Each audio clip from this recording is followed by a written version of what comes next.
Welcome back, everyone. We've got a really unique deep dive lined up for you today. We're tackling Sun Tzu's Art of War, but here's the twist. Our source material is the complete audiobook, in Italian. Yeah, you heard that right. Italians, they have a certain appreciation for strategy. That's one way to put it. But luckily, you're fluent, right? Yeah, I can handle it. Yeah.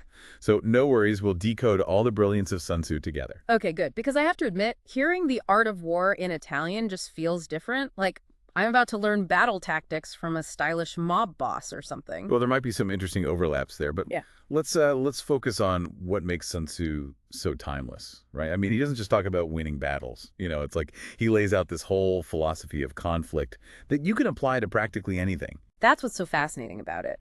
And he starts by laying the groundwork with these 7 key criteria for evaluating warfare. He calls them, let me see if I can remember, POW, climate, terrain, command, and doctrine. Although, gotta be honest, the one that really jumped out at me was TOW, not your typical war planning term. Yeah, Tao it's way deeper than just like morale or leadership. It's about this harmony between a ruler and their people, a shared sense of purpose, values. Sun Tzu argues that this fundamental alignment, that's more important than any weapon.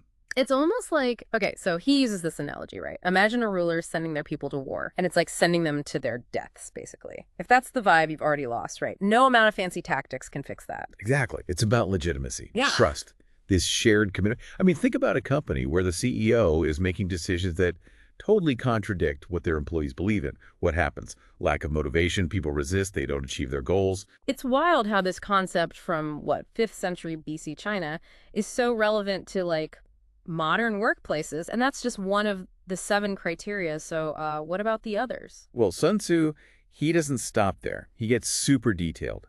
He tells leaders to ask themselves all these questions before they even think about getting into any kind of conflict, almost like a pre-battle checklist. Okay, hold on. Example, please. This sounds way too organized for a warlord. He says, assess your leader's abilities, compare them to the enemy's, factor in the morale of your troops, the terrain, even the weather.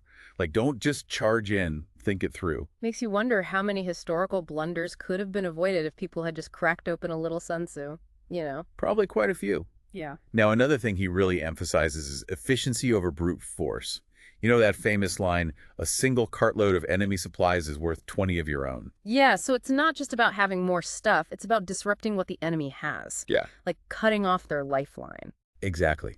It shows how deeply he understood logistics, resource management. He knew that hitting an enemy supply chain was way more effective than just trying to match them head on. Okay, so that's logistics in warfare, but how does this single cartload idea translate to, say, the business world? What would be the equivalent? Let's say you have two competing companies.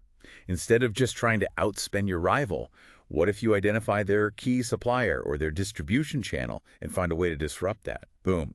That's a Sun Tzu move right there. Whoa, suddenly I'm seeing boardroom meetings in a whole new light. But Sun Tzu doesn't just talk about logistics, right? There's that whole idea of winning without actually fighting. Absolutely. Yeah. Breaking the enemy's will through strategic maneuvers, alliances, psychological pressure. He even says, achieve victory without fighting, which sounds kind of paradoxical, but it's all about outsmarting your opponent. Which brings us to his most famous and maybe most misunderstood concept, deception and psychological warfare. Right, that line, appear weak when you are strong, and strong when you are weak.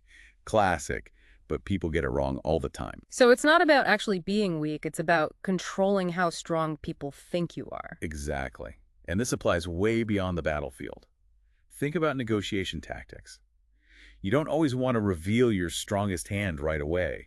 Sometimes strategically downplaying your position can give you a surprising advantage. So, like playing poker, holding back your aces until just the right moment. Exactly. Sun Tzu was a master of exploiting perception, and he goes even deeper. He talks about creating 5 types of dissensions within the enemy's ranks to weaken them from the inside. Okay, I'm all ears. What are these 5 dissensions and how do they work? Well, they involve things like sowing discord between allies, spreading disinformation, creating doubt and confusion among their troops and their leadership.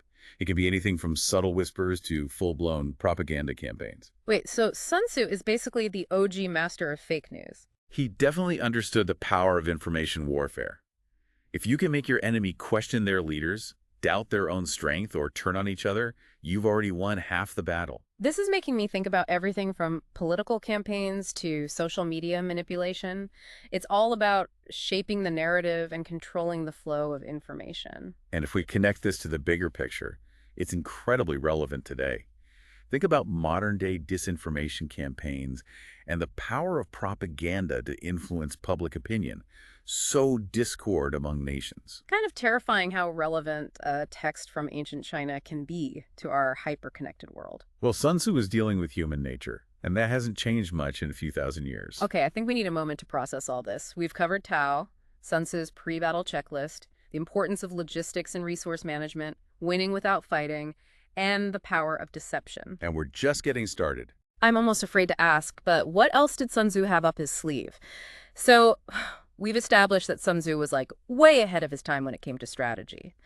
But I'm still trying to wrap my head around how this like war manual from ancient China is supposed to be relevant to, our lives today. Well, see, that's the beauty of it. His principles, they transcend the battlefield, right? They give you this framework for understanding conflict, competition in pretty much any context. Okay, so if we're not on a literal battlefield, then what's our terrain? What does that even mean? So Sun Tzu, he describes 9 types of terrain in warfare. Each one has its own, advantages, disadvantages, mountains, rivers, open ground. He breaks it all down. Okay, so metaphorically speaking, then our terrain could be anything from like the competitive landscape of a certain industry to, I don't know, the emotional dynamics of a relationship. Exactly. And just like a skilled general would adapt their strategy based on the terrain, we need to be aware of the specific challenges and opportunities too, right? Yeah. Presented by our own unique, well, you could call them battlefields. I like that. Thinking of our everyday challenges as different types of terrain.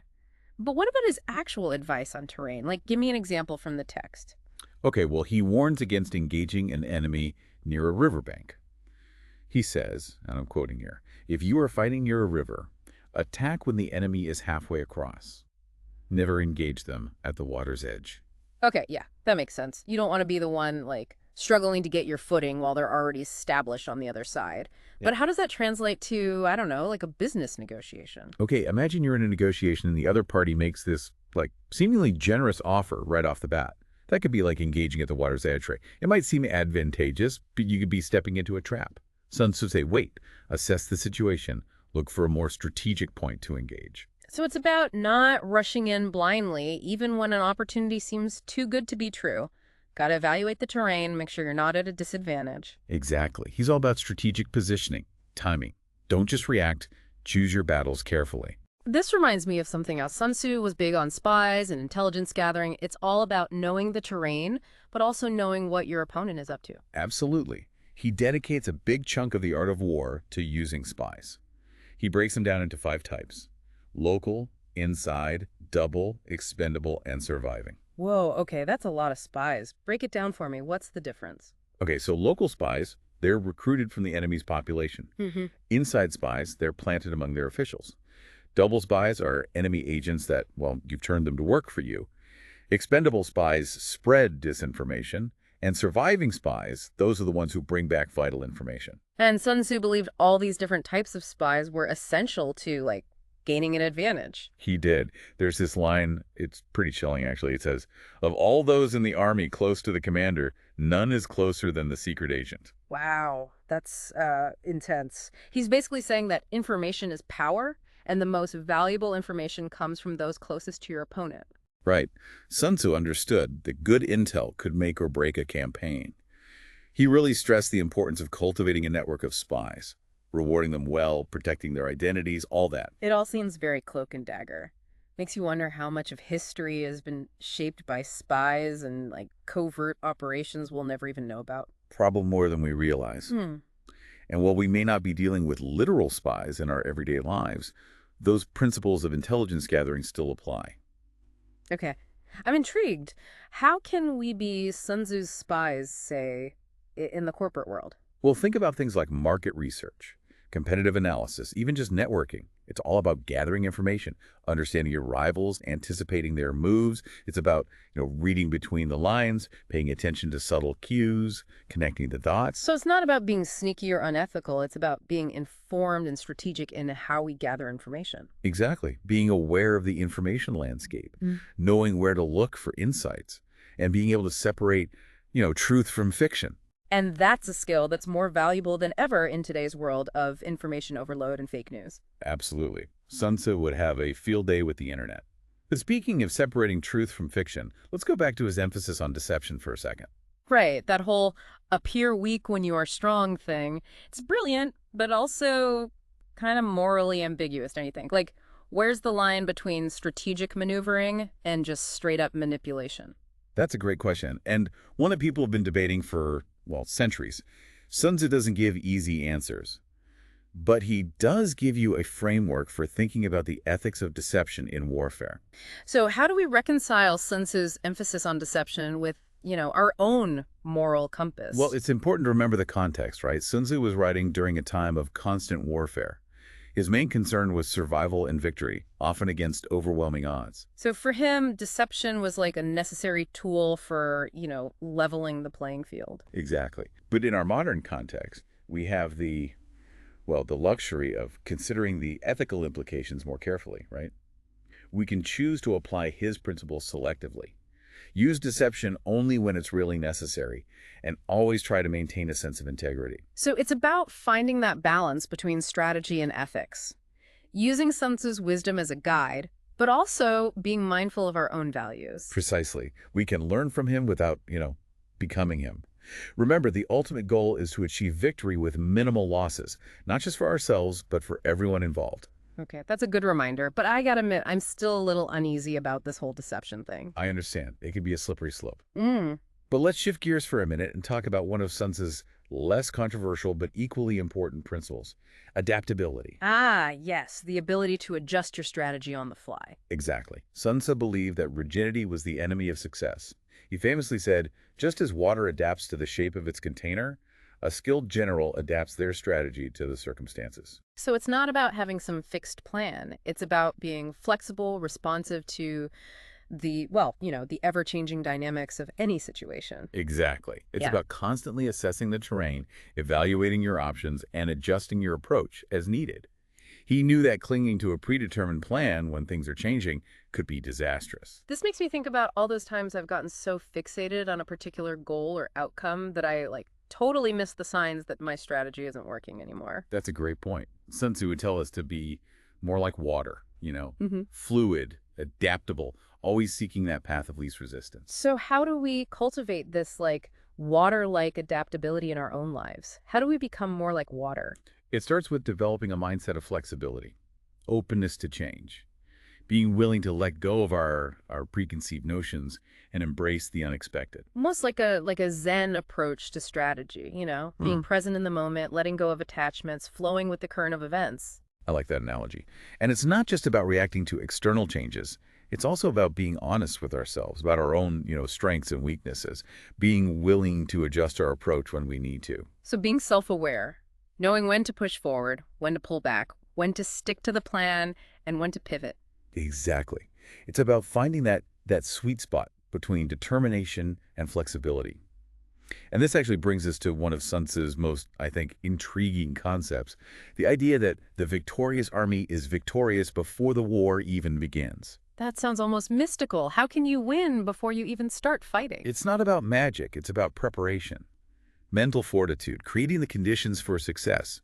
Sun Tzu believed that true victory, it lay in choosing your battles wisely, understanding your opponent, and cultivating a mindset of invincibility. So it's about stacking the deck in your favor before the game even starts. Exactly. It's about setting yourself up for success by, carefully considering your options, assessing your resources, anticipating potential challenges. So how do we apply this principle of pre-victory to our everyday lives? It starts with developing a clear vision of what we want to achieve, and then working strategically to create the conditions that will make success more likely. So it's about setting ourselves up for success, not just, hoping for it. Exactly. And it's not just about external factors. It's also about cultivating the right mindset, a mindset of confidence, resilience, and this, unwavering determination. So believing in ourselves, trusting our abilities, approaching challenges with this sense of like unshakable purpose. Exactly. Sun Tzu would say that this inner strength is just as important as any external advantage. Okay, I'm starting to see how all these principles fit together. The terrain, the spies, the deception, the adaptability, and then the mental game too. It's a whole system of strategic thinking. And that's what makes the art of war so enduring. It's not just a bunch of tactics. It's a whole philosophy of conflict that can be applied to any area of life. But we still have so much more to unpack. What else did Sun Tzu have to say about winning? Okay, I think my brain is officially full. We've covered everything from Tao to terrain, spies to strategic retreats. I'm starting to see the world through like a Sun Tzu lens. And honestly, it's both fascinating and a little intimidating. Yeah, it's definitely a lot to take in, but that's what makes the art of war so powerful. It forces you to think differently about conflict and competition and how they work. But how do we actually apply these principles in our everyday lives? I mean, I'm not planning any military campaigns anytime soon, and I'm pretty sure my office rivals aren't planting spies in my cubicle. Right, but that's the beauty of his work. It's not just about literal warfare. It's about understanding the dynamics of power, strategy, and human behavior in any context. So you're saying we can all be strategic thinkers, even if we're not, generals leading armies into battle? Absolutely. Think about it. You're constantly facing challenges, right? Whether it's negotiating a raise, competing for a promotion, or even just trying to convince your partner to see that movie you want to see. Okay, I'm starting to see the parallels, but Sun Tzu talks a lot about knowing your enemy. How do we know our enemy in these, like, everyday situations? It's not about seeing people as enemies, really. It's more about understanding their motivations, their goals, their strengths and weaknesses. It's about empathy and observation. So instead of going in with this like confrontational mindset, it's more about trying to understand the other person's perspective and finding common ground. Exactly. Sun Tzu would say that the best way to, quote, defeat an opponent is to make them your ally. And that starts with understanding them. It's like that saying, keep your friends close and your enemies closer. But Sun Tzu would probably say, turn your enemies into friends. Right. Now, this doesn't mean being naive or letting people, walk all over you. It's about strategic relationship building. Okay, I think I'm getting it. It's like that whole Tao concept, finding that alignment, even if it's with someone who might seem like an opponent at first. Exactly. And this brings us to another key Sun Tzu principle, choosing your battles wisely. He believed that sometimes the most strategic move is to, well, do nothing at all. Hold on, doing nothing? That doesn't sound very strategic. It can be. Sun Tzu reminds us that patience is a virtue, right? Sometimes waiting for the right opportunity to strike is way more effective than just rushing in. So it's about picking your moments, conserving your energy, and not getting bogged down in conflicts that aren't worth it. Exactly. It's about being strategic with your time and resources, focusing on the battles that really matter. This is making me think about all the times I've wasted energy arguing about things that, in the end, didn't even make a difference. Sun Tzu would probably just shake his head and say, pick your battles, my friend. He probably would. And this ties into his emphasis on adaptability, too, remember? Just as water adapts to the shape of its container, a skilled general adapts their strategy to the circumstances. Right, so it's not about having a rigid plan. It's about being flexible and responsive to, well, how things are constantly changing. Exactly. Being able to adjust your approach as needed without getting stuck in old patterns or clinging to strategies that don't work anymore. So if we're constantly adapting, how do we even know when we're actually winning? What does victory even look like in a Sun Tzu world? That's a great question. For Sun Tzu, victory wasn't just about conquering territory or defeating enemies. It was about achieving your objectives with minimal losses, both for yourself and for others. So it's not about winning at all costs. It's more about finding a path to success that minimizes harm and maximizes benefit for everyone. Exactly. It's about finding that win-win solution whenever possible. And even in situations where that's not possible, it's about minimizing the negative consequences. That's a much more, nuanced and humane view of conflict than I was expecting. Sun Tzu was a pragmatist, but he was also a philosopher. He understood that true victory lay not just in physical dominance, but in, strategic brilliance and moral integrity. So it's not just about winning the battle, it's about winning in a way that preserves our values, our humanity. Exactly. It's about using our strategic skills to create a better outcome for everyone involved. Well, I think we've officially achieved pre-victory with this deep dive. We've unpacked Sun Tzu's key principles, explored how they're relevant to our modern lives, and hopefully inspired you to become a more strategic thinker. Remember, Sun Tzu reminds us that victory often depends on things that go way beyond just brute force.